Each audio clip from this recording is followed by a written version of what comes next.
นี้ไม่ใช่ไก่ธรรมดานะมันคืออะไรวะไอ้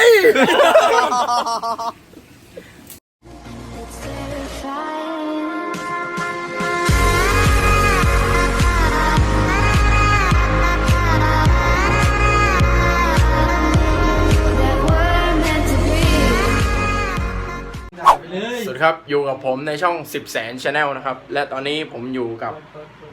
นี่ครับเพื่อนๆหลังจากที่โควิดระบาดนะครับและทำให้เราต้องอยู่บ้านนะครับกักตัว แต่เรามั่นใจนะครับว่าไม่มีใครเป็นโควิดแน่นอนเพราะเราอยู่แต่บ้านกันเฮ้ยใจเย็นปกตินะเอาแบบอะไรแบบว่าแบบว่านัดโอเคได้ไก่กูไม่ได้เด็กโอเคเดี๋ยวนัดกันตั้งแต่เที่ยงนัดกันตั้งแต่เที่ยงเว้ยออกตอนนี้นี่อยู่ย้อยพูดความจริงไปเลยพูดความจริงไปเลยพูดความจริงไปเลยพูดความจริงไปเลยพูดความจริงไปดูคนชิวนี่ไม่เห็นหัวกูด้วยนะแต่ครับผมโอเคเดี๋ยวเรารอติดตามรับชมนะครับว่าวันนี้เราจะทำอะไรกันบ้างแต่ก่อนไปดูนะครับอย่าลืมกด Subscribe แล้วกดติดตามยังไม่ก็เหมือนกันนี่หว่า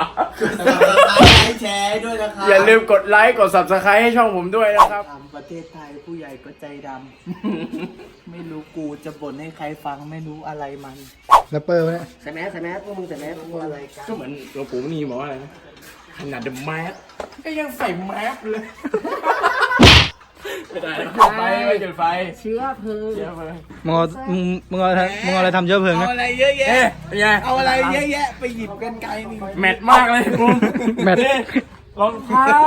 กางเกงเสื้อแต่ผ้าปิดจมูกแมทมากเลยเข้ากันแมทนี่แมทสุดท้ายพี่แมทหน้าไม่ต้องนะขนาดกูอ่ะขับตามต่อไปวัดด้วยเลขไม้บีบแตรรถทางทายก็ฟ้าไกลแค่ไหน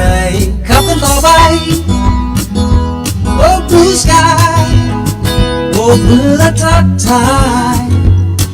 And ride on the road life on the way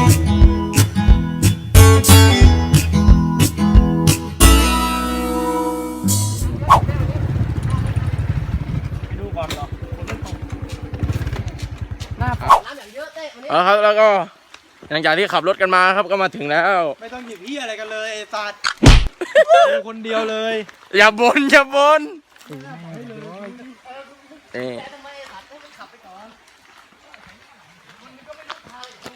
ไม่ไงกำลังถ่ายอยู่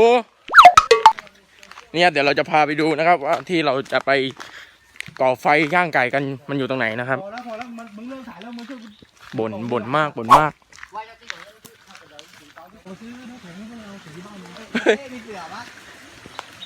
เอาละครับนี่เราก็เดินมาถึงแล้วนะครับนี่ครับสวยมากน้ำขึ้นเยอะกว่านี่หว่าเอ้ยน้ำเยอะว่ะโอ้ดอกน่าเล่นวันนี้คนน่าเล่นไม่สนใจไม่มีใครสนใจเลย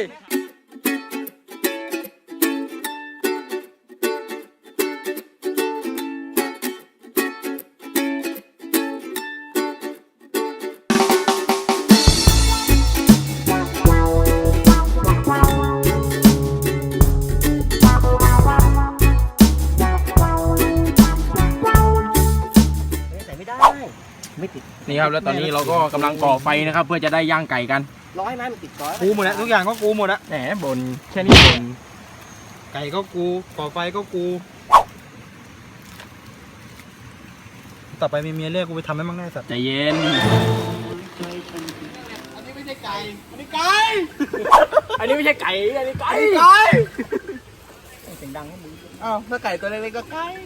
แล้วครับผมเจ้าของ YouTube นะครับตอนนี้กำลังจะย่างไก่นะครับเจ้าของ YouTube ยิ่งใหญ่มากครับผมโอ้โหอันนี้ไม่ใช่ไก่ธรรมดานะมันคืออะไรวะเอาล้างไม้เสียบเลยก็ไปยึดแม่ฝนมาแล้วเหรอกูสับใครช่วยรับทีกูสับกูเลยเฮียกูนี่สับโอ้โหไอ้พี่ไม้มาใครแม่งดังขึ้นมาให้กูอุ้มแบบนี้ไม่สัตว์แบบนี้ไหมไอ้ย่างไก่แบบนี้ไหมตาไอ้แดนมันอ้วนมากเลยเนี่ยอ้วนดีอย่าเพิ่งเอาแล้วครับตอนนี้ครับผมเราจะมาเล่นน้ำกันนะครับตอน อนนี้ฝนตกหนักมากครับผม แต่ว่ามึงนี่เดี๋ยวมึงดู แต่ว่าเราต้องทำอาหารกันต่อนะครับ เพราะว่าไม่มีอะไรกินนี่ครับพ่อครัวนี่คือห้องครัวจำลองครับไอ้ย้อย ว่าคุณใหญ่ไอ้เหี้ย ครัวและตาปลายดูครับนี่ย่างไก่มาจากหนังอาหลองเปล่า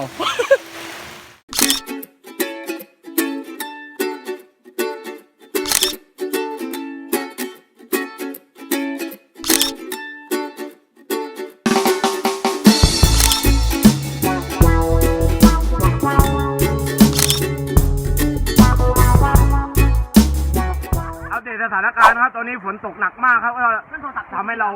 อยู่ต่อไม่ได้เดี๋ยวเราจะกลับไปที่บ้านนะครับแล้วเดี๋ยวเราไปทำอะไรกินกันดีกว่าครับ เอาให้เมา กินไปเวทกินไป ก็จะรู้ว่าฉันสบายดีที่ตรงนี้ไม่ต้องห่วงส่วนเธอนั้น